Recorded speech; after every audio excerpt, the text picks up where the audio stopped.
This content is for informational purposes only. You should not construe any such information or other material as legal, tax, investment, financial, or other advice.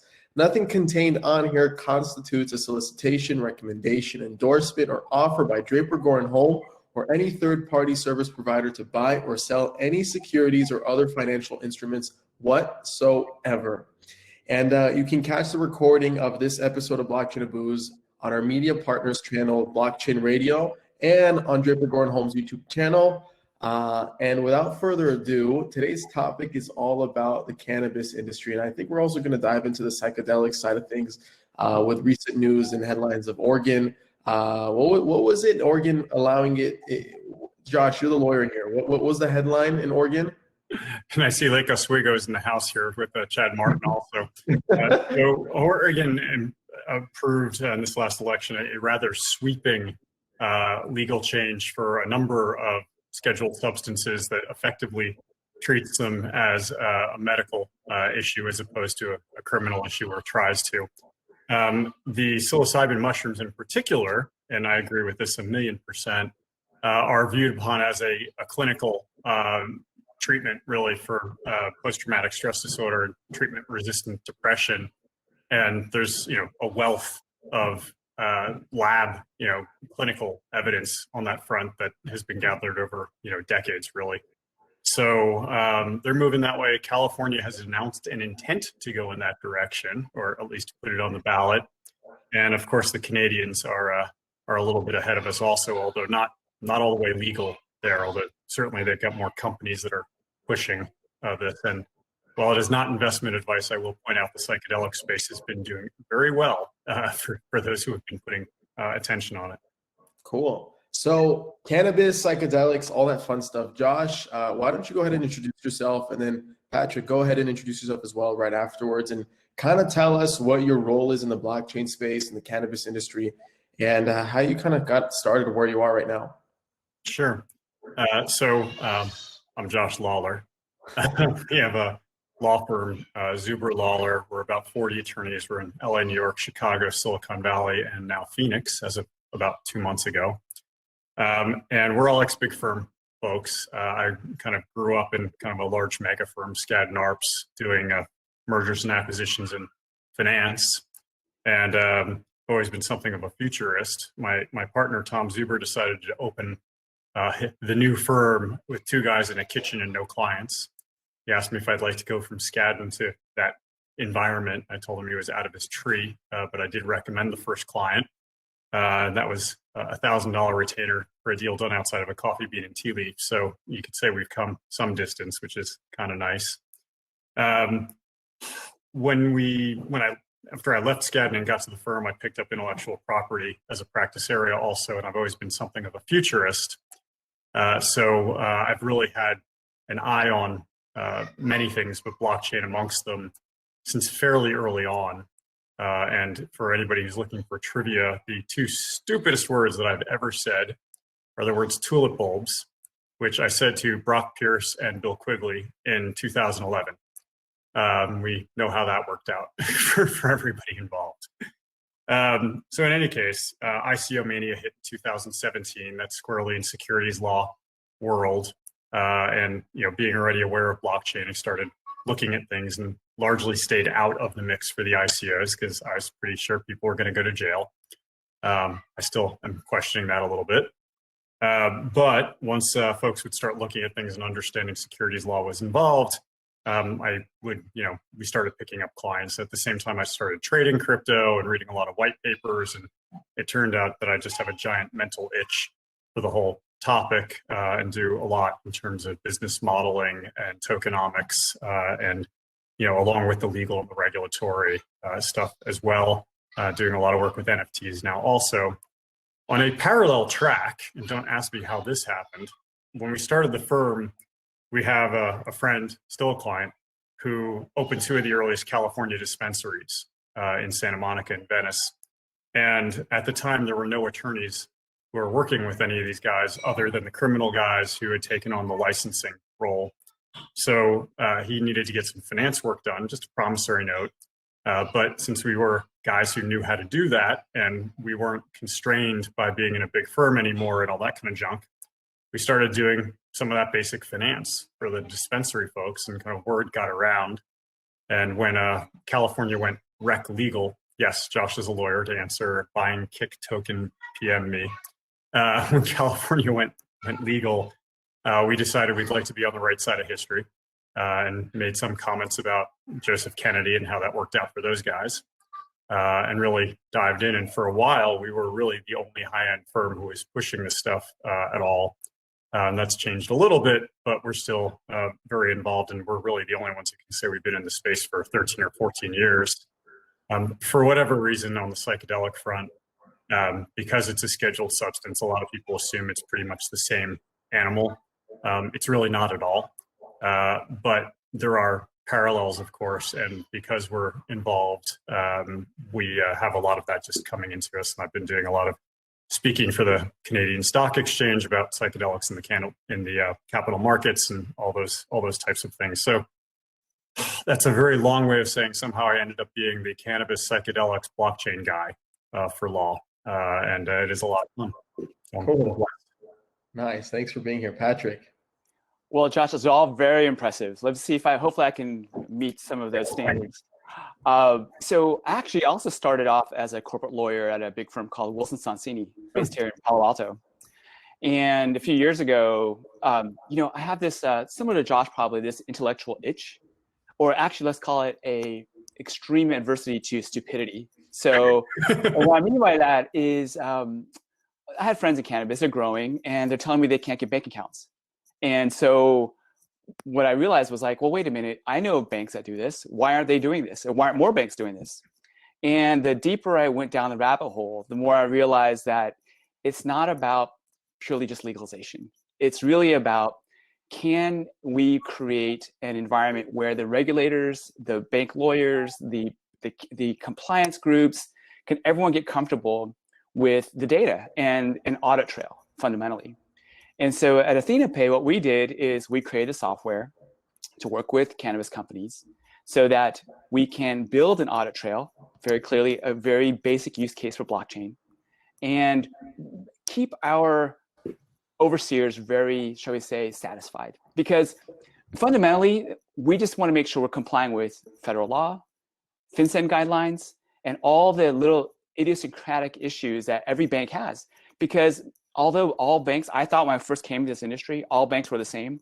Turns out every bank is different. And every time there's a change of staff, rules change. And so it's very hard for the cannabis industry to stay on top of that. But the good news is that we stay on top of it on behalf of our clients. So what this means is that if we can get the right data set and we can actually show and prove to ourselves and prove to the bank and their lawyers and their regulators that we're not money laundering fundamentally, then we're allowed to bring the cash to the Federal Reserve and bring it in, convert it to electronic money, or receive electronic money on behalf of our clients. And so we've came at this through a hyper transparent approach, which is, again, a very clear use case for blockchain. I will say that when we first started this, there were a lot of people who were using, for example, cryptocurrency to solve this. And I'll tell you that the way to piss off a regulator very quickly is to combine cannabis and crypto. So we always make it very clear, we're not a crypto firm, we are a blockchain firm, because we are very happy to share the data and show, really, has there been a change in the data?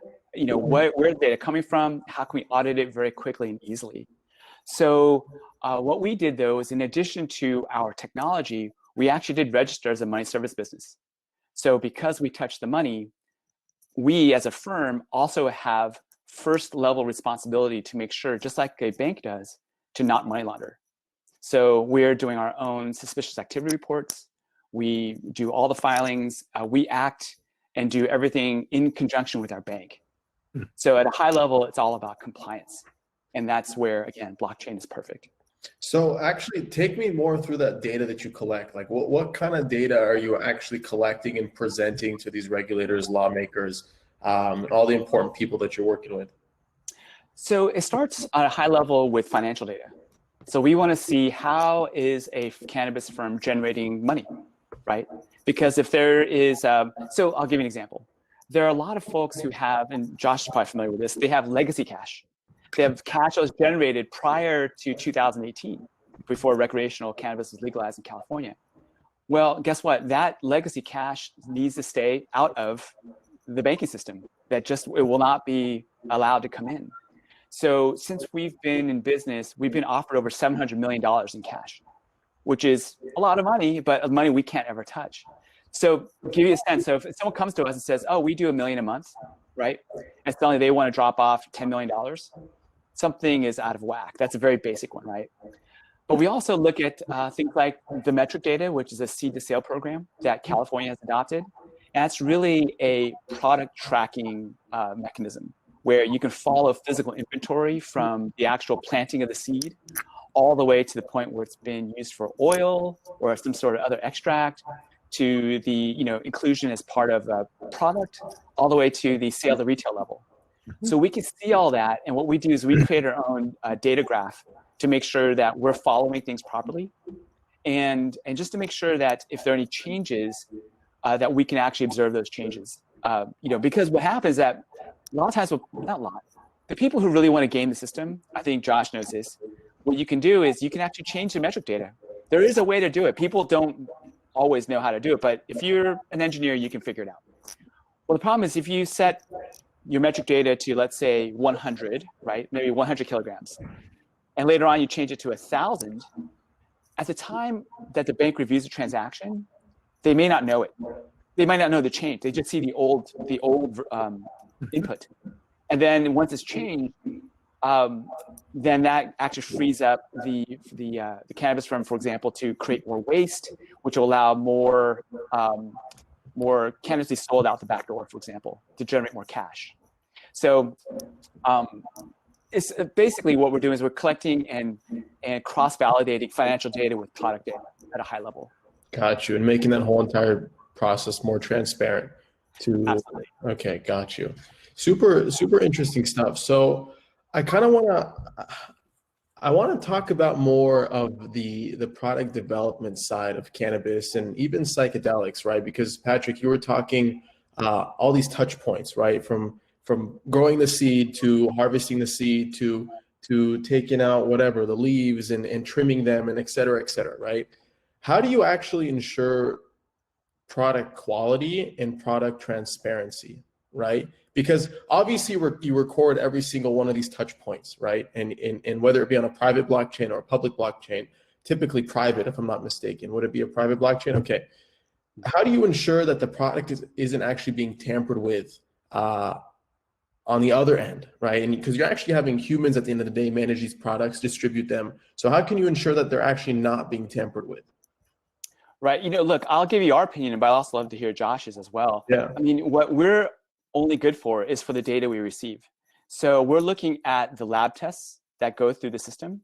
So as the lab is reviewing, for example, the flower, or they're reviewing the gummies, or they're reviewing whatever they are, that's all we can see. And the best that we can do is track the lot numbers as they're going through metric. And so if there's a problem, really that's going to be between the buyer and seller, ultimately be with the distributor probably and the retailer. And there's not a lot that we can do with respect to quality. What we can do really is we're doing the anti-money laundering to make sure that they're not swapping out product and trying to sell something they shouldn't be selling, or selling in a quantity that doesn't make sense. So if there, for example, there are a lot of techniques to what we call invert or divert money, which will essentially allow, a lot of these cannabis producers, as Josh knows, is that they're under extreme financial pressure because of all the taxes. And so there's a huge incentive for them to actually bring in, dark money into the system. So we're really on the forefront of trying to prevent that. So we're really not on the quality assurance side as much. But Josh, I'd love to hear your opinion. Josh, I see you nodding your head a lot. I kind of want to hear your take on it. I'm doing a lot of head nodding. Patrick and I have not met before tonight, I don't think, but I really feel like we're very much in mind meld mode here in terms of transparency and, from where I look at it, really following the spirit of the law on, all of these different fronts, because the regulators are in many cases extremely mixed up and in some cases even hopeless. And we're going to have to drag them kicking and screaming into the right way to do things. And the only way to really do that is to like be a little bit, Snow White pure in terms of not hurting anybody. So, that's great stuff to hear. I get a very different view process-wise along different spots. So, the question about authenticity of product and supply chain is, a very complicated one with a lot of different answers. On the one hand, I love seed to sale, but what nobody really talks about is where did the seed come from, which cracks me up because they're not supposed to cross state borders, but of course they do. Otherwise, strains couldn't be grown in place to place. And I mention that because one of the biggest problems that the product companies have is trying to get a consistent experience for their product, no matter where you are. So, to draw it out, if you open a can of Coca-Cola anywhere in the world, you're pretty sure you know what you're going to get as far as what that can of Coca-Cola is, what it tastes like, what it looks like, all that other kind of stuff. Hopefully you didn't get a mouse in the bottle, but beyond that, you're pretty sure.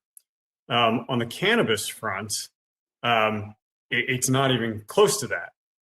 There's kind of very wide divergence in terms of how strong something might be, what the dosage might be, what the terpene mix might be, all those other types of things.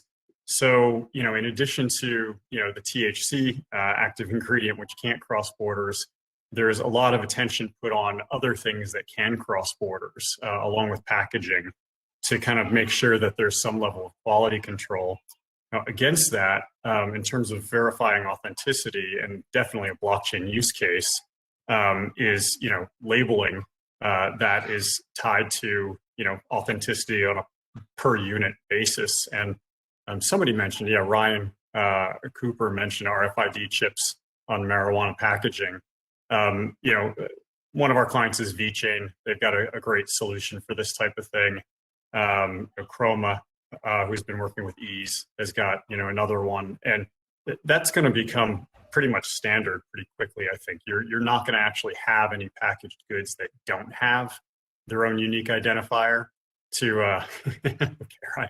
Sorry, I'm laughing at the chat with Ryan. Yeah, we like but you're not going to have any of the stuff that doesn't have an identifier, so that you can verify its authenticity. And the black market angle of it is it's a real threat to that Snow White pure transparency that we were talking about. So low hanging fruit for a blockchain use case. There are a lot of different blockchain use cases in the space. So kind of take me through more. So what are some of the most popular ones that you see brewing right now? What has failed? What has succeeded? And who's doing it right? Okay, well, what has failed, and Patrick can certainly attest to this, is payment processing. There's a litany of them. Yeah. And I'll tell you where we started from, because I think there's a starting point does spit out the right answer. So when people try to use, cryptocurrency, for example. Paragon. Oh my God, yes. Paragon. There's a litany of them, right? Which one? Which one is it? Paragon. Was there a class action lawsuit against them? Well, Paragon had the distinction of being one of the first SEC consent decrees that came out. So that's those guys. Yeah, that smelled bad from the beginning. So look, the issue for any cultivator, for example, right? Just talk about a grower in Humboldt County. What do they want? They want to be able to use the money, right? So if they can't use the money, it's no good to them. So giving them something crypto is just as good as them giving them in gold or whatever. They just can't get it to a bank and exchange it. So just so you guys know, I'll give you a little story about the kind of issue we face. So we get calls every once in a while from Bitcoin ATM companies, and they're asking us, "Hey, can we help them, convert their Bitcoin to fiat, right?" And the problem is that we can't do the audit trail all the way to the source, and so that same issue applies when we go to, let's say, if we're trying to convert cryptocurrency like Potcoin or Paragon, whoever it is, for a grower. One issue is that the valuation is fluctuating at all times. So what they sold it for is not necessarily when they get it out, because the timing is not instantaneous. Well, if it's instantaneous, you've sort of defeated the purpose of why you need a coin. It only is good for the grower if it's like going up in value, but no one can guarantee that, right? So ultimately, it's about who can off-ramp that back into fiat. Well, the core question about off-ramping that, it's about anti-money laundering. We need to know where it started from. We need to see the entire history of that. And a lot of times, what they have just isn't good enough, in terms of the audit trail of where the money came from, who was the original coin source, who was the original source of that money. And unfortunately, that makes it a lot harder for a participant in the e-commerce system to be able to easily pull that money back into fiat so they can use it for taxes and that sort of thing. Yeah. Yeah. And just to add to that, which I couldn't agree more, but to add to that, one of the things about cannabis is there is a tax every step of the way. You've got a cultivator tax, you've got a manufacturer tax, you've got a distributor tax, you've got all these excise taxes. So, the off-ramp point is a really good one, because literally every single time you've got the product going from one to another, you're going to need to have an off-ramp for your crypto to get it to fiat so you can pay that particular tax. And that's extremely inconvenient, impractical, whatever you want to call it. And if all it was one time, then the exchanges are now pretty good globally about doing KYC. They weren't always, but there's still some places you can go, some of the DEXs and things like that, where you might be able to exchange some stuff, and you're not going to pass muster for Patrick. And you're probably not going to be able to dodge like Chain Analysis or somebody of that nature, but you probably could get to fiat if you really, really wanted to. Not that I'm recommending that, not legal advice. But it's just not the world we live in.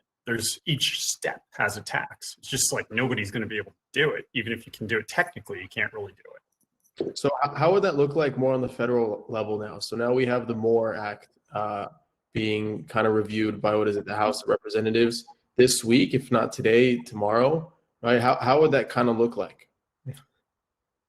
And let's say that gets passed. So a couple questions. If that gets passed, what's like the outcome of that right now? I don't think it changes what we just discussed at all. For one thing, all these taxes we're talking about are state law taxes, but even beyond that, that act is not going to touch cryptocurrency or make it any different in terms of when you have to file a suspicious activity report. So that I don't think is going to make any real difference. Where I do think it'll make a difference is taking away the demand for cryptocurrency in the first place. Because now, fiat's bankable and the whole thing can run the normal way things normally run, which, and Patrick, I'd be interested in your experience, but from our experience, there's already plenty of financial institutions that have gone down the road and are okay with it. We represent a couple of them. I'm sure they'd rather be nameless at this point. But nobody's blind to the size of the industry and what's developed. Yeah. So let me go back a moment to address sort of the basic fundamentals of cannabis, because I think at one level, what people have a hard time understanding is that just recently a friend of mine was telling me that she is a manufacturer of cannabis products. She met the distributor and the retailer in the same room, and they exchanged north of $150,000 between the three of them because of the tax issue, right? And it was all in cash. And the reason was because basically 2 out of 3 of them didn't have a legitimate bank account. And she also told me that if she doesn't sit in the room with them, automatically she can write off 10%. And the odds of her getting her money is 50%. So she has to be in the room to get the money. That's insane. There's just we're at a level of the industry is at a level where I think most people have a hard time understanding how far back cannabis is. And so introducing cryptocurrency, blockchain, all this stuff is very tricky for a lot of people in the industry because they're not there yet. They don't understand what all that means and what the benefits are. You got to get them through step by step through the evolution of a proper financial industry. Now, I will say, Josh is probably working with a lot of great companies. And I think the great companies do get access to bank accounts. But as Josh also knows, you've probably seen this, a lot of people are using, shall we call it DBAs. They're trying to they're using management companies. They're using all these different things that when a bank will look through this, they'll look through it all. They go to a natural person and they want to see what is actually happening. And if they don't, guess what? And this goes to Ezra's point here, I think, which is that once you're not being transparent with your bank and you're committing some level of bank fraud, you're in a lot of trouble. That's fundamentally what's happening. And what the bank does is rather than do the investigation and realize, oh, this is not a big deal, I get what you're doing, they just boot you out. There's no point with them fighting with the regulator to keep one account. Mm-hmm. Unless they've set up a cannabis program, it's just not worth it to them. Yeah. So we've seen lots of cannabis companies at cannabis banks get booted out because they haven't delivered their quarterly financials in a timely fashion. And so it's like, nope, we can't do the review, you're out. So we are on the service side. So we are really on the, we're trying to work with our cannabis companies to make sure they're always in compliance with us. So therefore they can be, we all can be compliant with the bank and what they need. So yeah, it's really rough on them. But so, ultimately, I would say probably in my world, I think, Josh, maybe you can disagree, but I think 1 out of 10 maybe have a legitimate bank account of the people we've seen. That's low. It's been a long time since we've been asked to take cash or sequentially numbered money orders, which is nothing we were ever going to do, of course. Yeah. You're right that we do have maybe a little bit of a better class of client. We work with a lot of the largest brands in the state, a lot of MSOs, a lot of funds, all that type of stuff. And it certainly wasn't always that way back in the day. But, you know, we have some clients that have had issues with banks also. And I'll tell you, I mean, 2 things that we've seen that are just brutal. One of them with the dark money that Patrick's talking about comes on, you know, an M&A exit because, you know, the target wants to get credit for the fact that their financial, metrics have been whatever they are, top line, bottom line, but their tax return doesn't say that that's what it's been because they can't declare it as taxes. So, you know, you get this really odd situation that I don't think I've seen actually in any other business where, you know, all sides know what really happened. It's, you know, it's not a secret to anybody, but they can't necessarily do anything about it. The money is not suddenly going to get legitimate. You know, you get some very strange earn-out kind of scenarios, but, you know, one of the things that we really counsel people is like, you got to be able to pay your taxes. Whatever else you're doing, you have to be able to pay your taxes because if you don't, your future is just, you know, totally whacked. But how, right? How do you go through that process? That's the thing. I mean, you know, the funny thing about tax is that, you know, illegal activity generates tax and you have to pay your tax on your illegal activity. Right.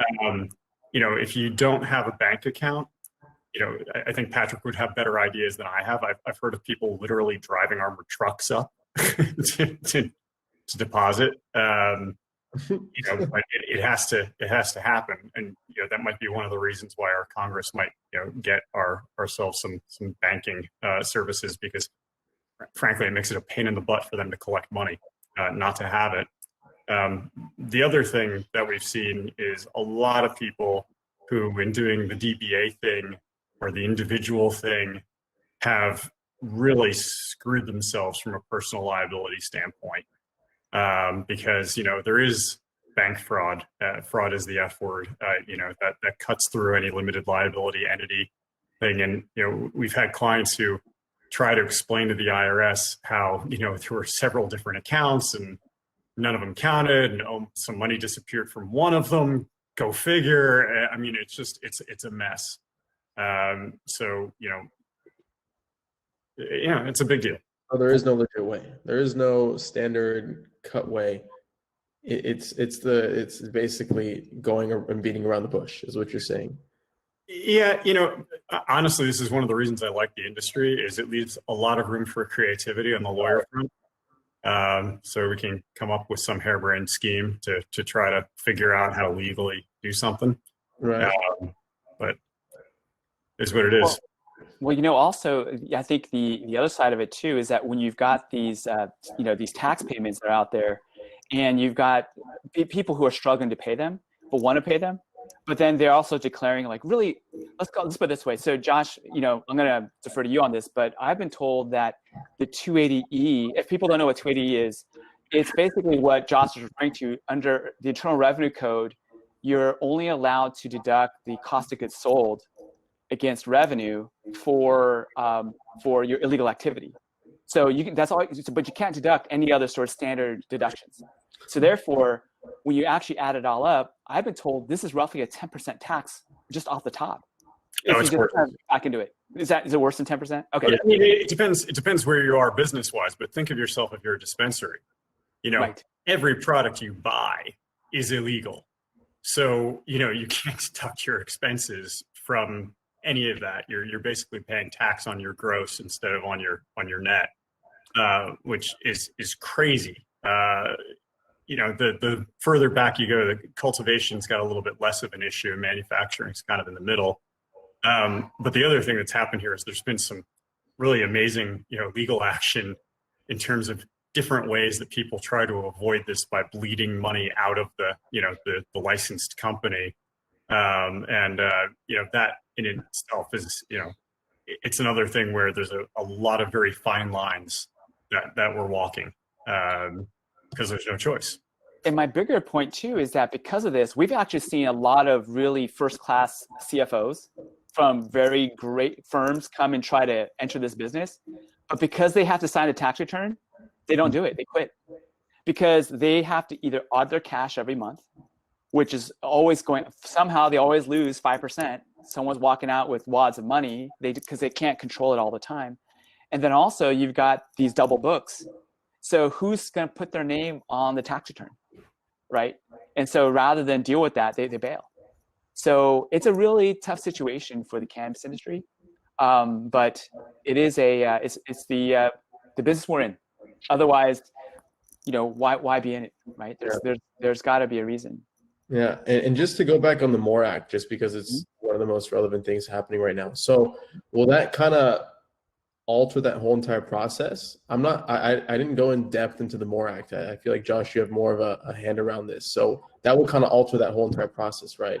Hey, Josh, do you want to summarize for the people on the in the group here, like high level, the MORE Act? I mean, all right. So high level, the idea here is that it doesn't deschedule, but it's basically an instruction the same way the Cole memo is an instruction that, the federal government is not going to pursue enforcement against banks that operate in the industry in states where it is legal to do so via state law. I mean, that's effectively what you're talking about. And that is a big deal because, what the banks have really been worried about is being brought up on RICO charges. Which, absolutely makes sense because it's a criminal enterprise from a federal standpoint. So, this thing that was designed for the mob is out there, and RICO is unbelievably nasty to get entangled in. Not to mention the fact that they're all, federally chartered and FDIC compliant, all that kind of stuff. So, yeah, I mean, it changes the whole game. And as I mentioned, our firm's working with a few more mainstream banks. With an idea that as this stuff happens, they're going to want to be in the space because it's an extremely lucrative space. There's a lot of cash. At the same time, I'm sure there are some credit unions and things like that who are currently in the space that are dreading it because they're not going to be able to charge the same kind of fees that they used to. But yeah, it's a major paradigm shift to answer your question, Adam. Okay. So, I'll take a slightly different opinion to judge so we can have a healthy, healthy I can tell you I am always ready for a healthy Yeah.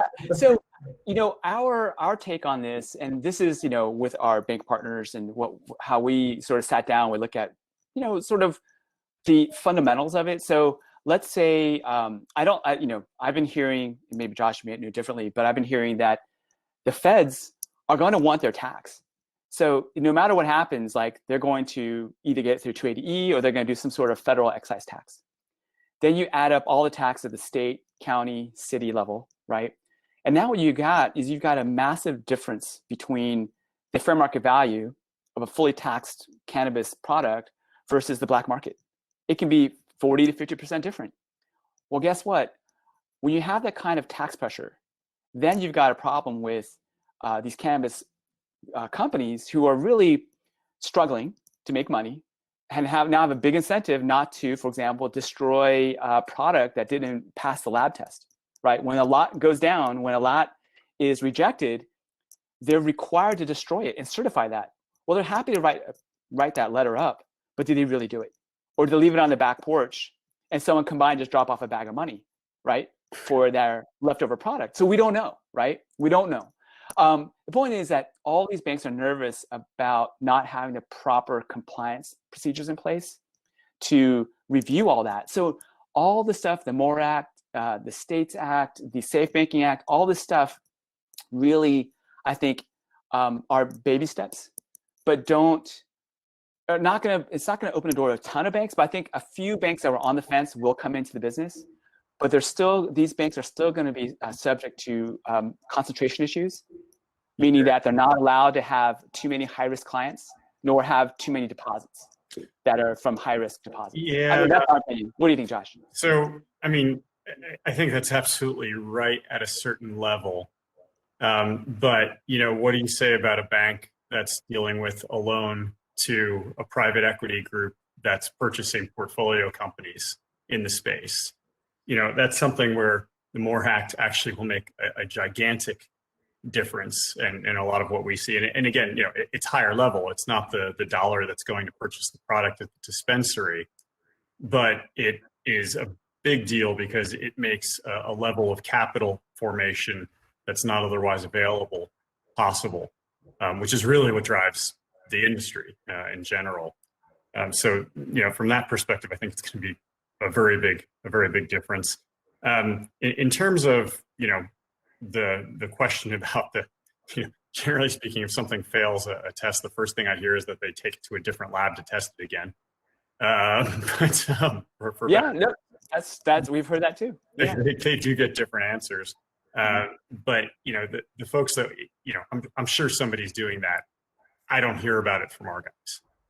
We tend to work with the larger brands and such, and they're just not going to risk things by playing that kind of a game. So, sure it happens, but not going to focus. I will say we get back to the blockchain use case, where, if you've got the stuff tagged in a way that is very difficult, nothing's impossible, but very difficult to, scramble, then, you have less of an opportunity to leave it on the back porch and show up and have, a lot of money sitting there instead at some point in time. I also think, with respect to the taxes and the black market thing, we, our firm really spearheaded a move against weed maps that ultimately had them stop listing black market dispensaries. We were literally a day from filing a class action lawsuit against them. And, what you're going to see is a combination of adjustment of expectation by the various taxing authorities to realize that, hey, there's federal, state, county, and local, and they all want a bigger bite than they should have. And then so they'll figure that out. And the other piece is there will be a crackdown on the black market products to take that off the street as far as a competitive,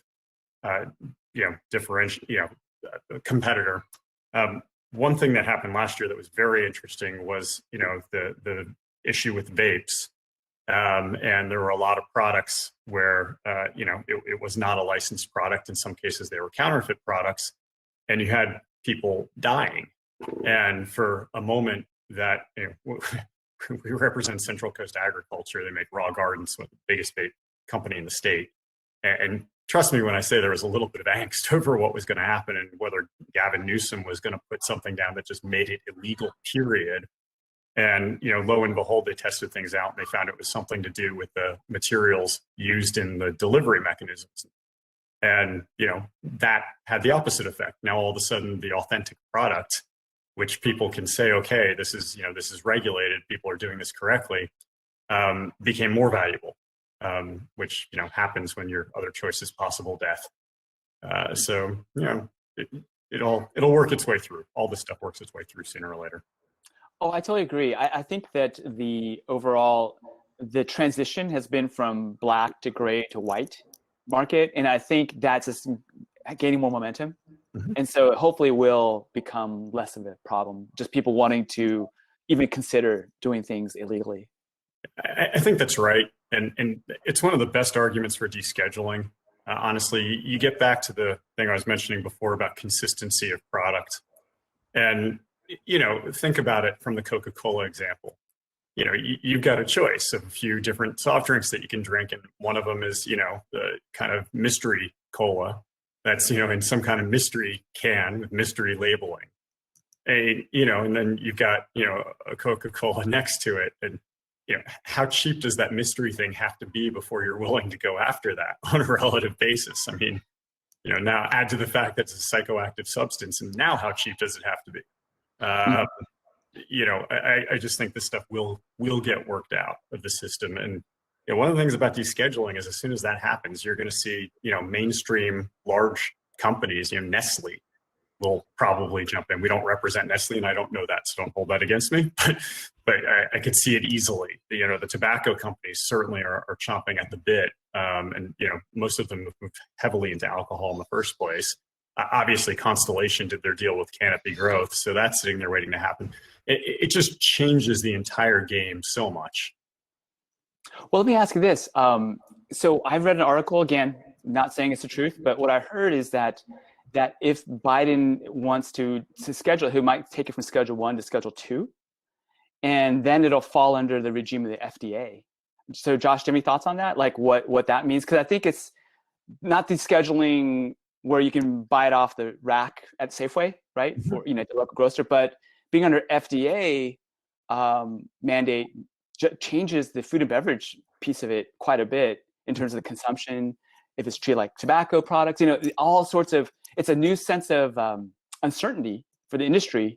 But I'm wondering what you think, because I don't know what to think. I'm just going, oh my God, like what does that mean? I'm going to start with shameless plug because that was a beautiful lead-in for me. We have a PhD pharmacologist lawyer in our New York office named Dr. Jayashri Mitra, who specializes in FDA applications along with patent litigation for pharmaceutical companies. And we've been kind of waiting for the FDA to jump in for a year and a half now, because we think it's definitely going that way, especially with CBD products off hemp right now, and getting grass that's generally recognized as safe designations, and also the ability to actually put medical claims on your labeling. And for anybody who is watching, the FDA sent like 15 warning letters out last year on one day to a bunch of CBD product companies that were putting, makes you sleep better, whatever it was, different stuff, anti-inflammatory, can't say that. So it's definitely going to go there. In terms of, whether that's going to be required of everything, I'm not sure. You've got a funny situation in that, CBD is already on the market in a non-regulated way, and it's already been declared not a drug. And that puts the FDA in a very funny situation, and we're not sure exactly how they're gonna resolve that. But what I can say we're looking at as a virtual certainty is that Safeway and CVS and Walgreens and Costco, et cetera, and so forth, are not going to put stuff on the shelves that isn't FDA approved. They're just not going to put stuff up without a GRAS designation. There's no way we see that happening. There's too much risk and too much bad publicity. And besides that, they're going to probably come up with their own generic brands of stuff, which will have a GRAS designation, and that's what you're going to be able to. Trader Joe's branded spliff, joint, whatever it may be. Chung. Yeah, exactly. Super interesting. Yeah, I'm curious to see how this plays out. I want to kind of jump into the QA section. This one comes from Pierre. He's in Ottawa, Canada. He says, I live 5 minutes from Canopy Growth and Hexo. Question, what has investments by big companies, Constellation into Canopy, for instance, done to accelerate blockchain adoption in the cannabis space? Josh, I'll let you take that one. Yeah, I'm sure you will. I have no idea. As far as I know, not a damn thing. I know nothing specific on that. The Canopy deal I absolutely love because they've got a global alcohol distribution chain, and as soon as things are ready for it, they're going to be able to launch product through that, extremely fast. But Yeah, from a blockchain perspective, don't know. With Hexo, I expect absolutely nothing, just because that company has had other things to keep its eyes on and is not nearly as cash rich. But I couldn't say for Canopy. Okay. Next question comes from Chad Martin. Are there recruiters working with companies in this blockchain and cannabis space? They all focused. I'm not too sure what recruiters mean. Are you guys picking up on that? I mean, as I guess people looking for a job. I would expect. Is it from a job perspective?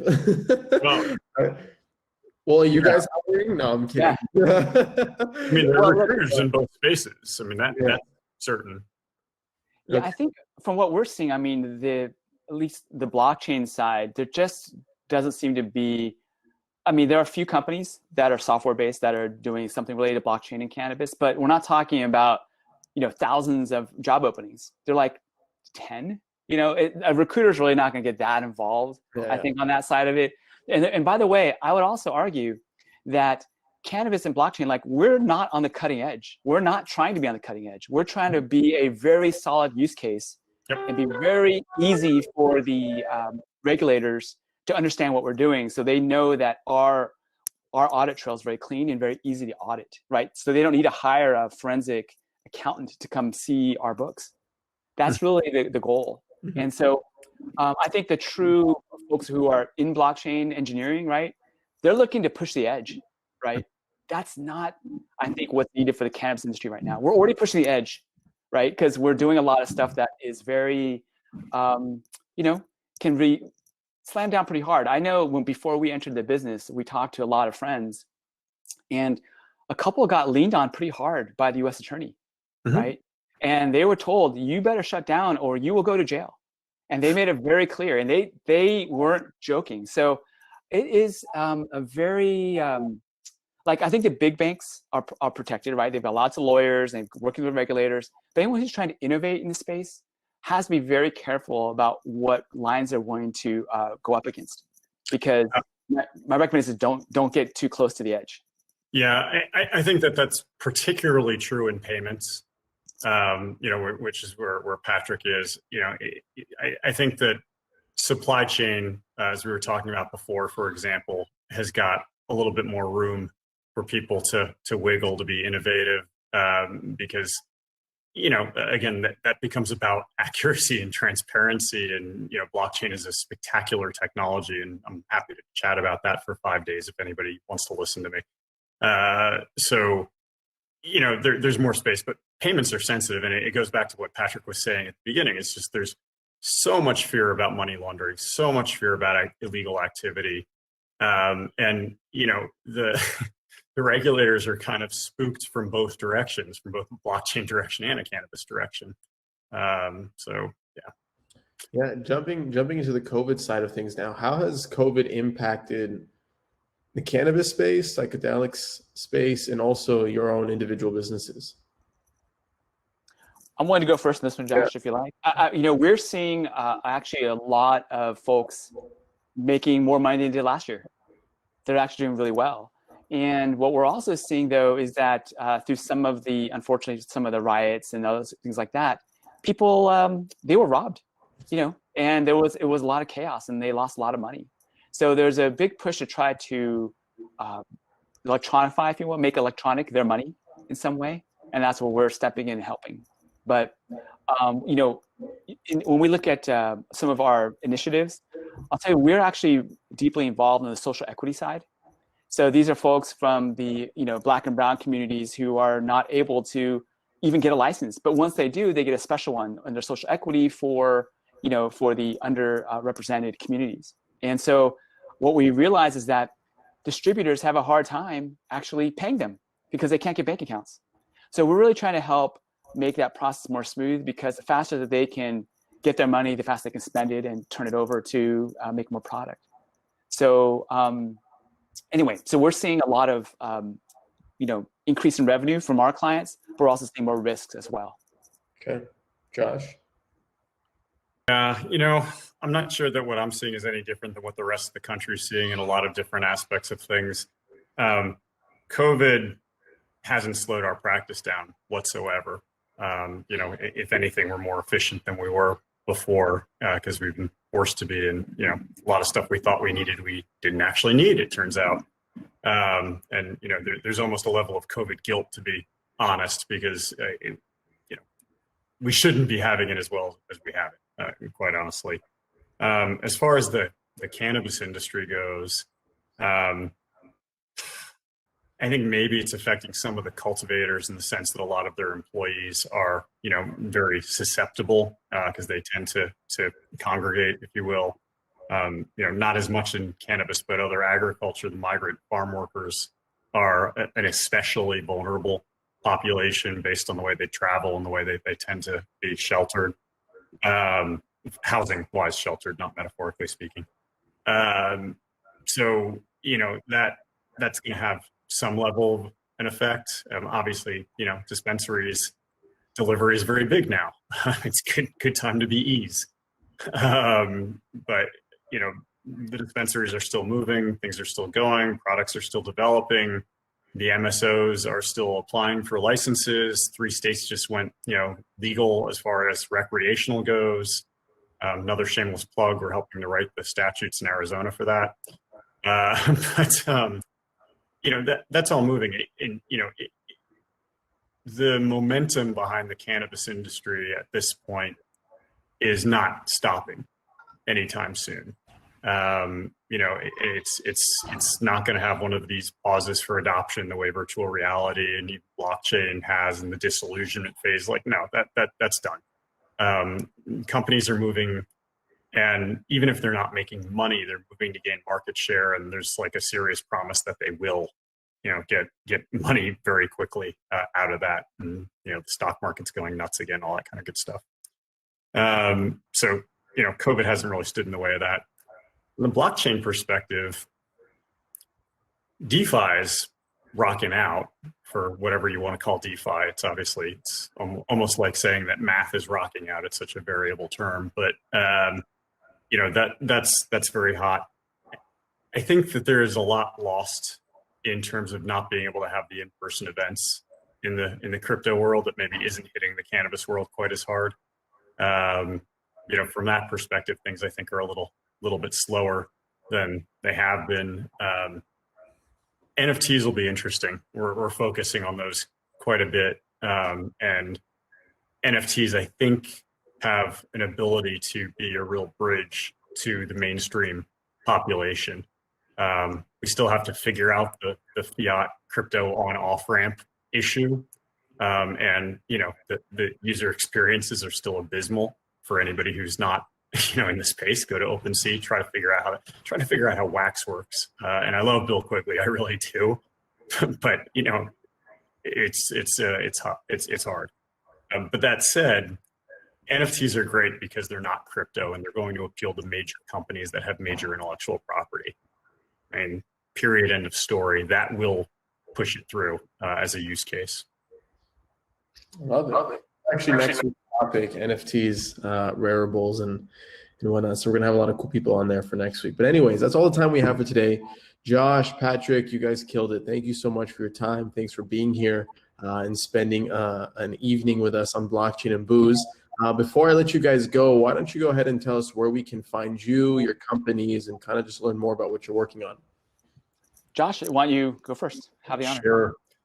So I am few places, but Zuber Lawler is our firm. You can get me at jlawler@zuberlawler.com. Very creative, I know. I am occasionally on Twitter as jlawlercal, and also available on LinkedIn. I'm happy to discuss any of these items with anybody who's within the space, certainly. Cool. Great. And first of all, Adam, thanks for having us. This is a great conversation. You guys can find me. Our website is athena-pay.com. Unfortunately, we couldn't get Athena Pay. And just email's probably the easiest way to get to me is patrick@athena-pay.com. And happy to chat more. Cool, guys. And before we break off, the most exciting part for me now is the whole networking session that happens. And in just a couple seconds, I'm going to end this presentation mode, and we're all going to be distributed to these colorful tables where we'll be able to bounce from seat to seat and meet people from everywhere around the world that are watching and joining us live right now. But in order to do so, everybody that's watching, make sure you have your mics on, make sure you have your cameras on. Otherwise, you're going to be incredibly confused. Okay, so mics on, cameras on. We'll see you next week when we discuss NFTs. Patrick and Josh, thank you so much. And that's all we have for today. Thank you. All right, Thanks, thank you, everybody. Adam. Pleasure. Yeah.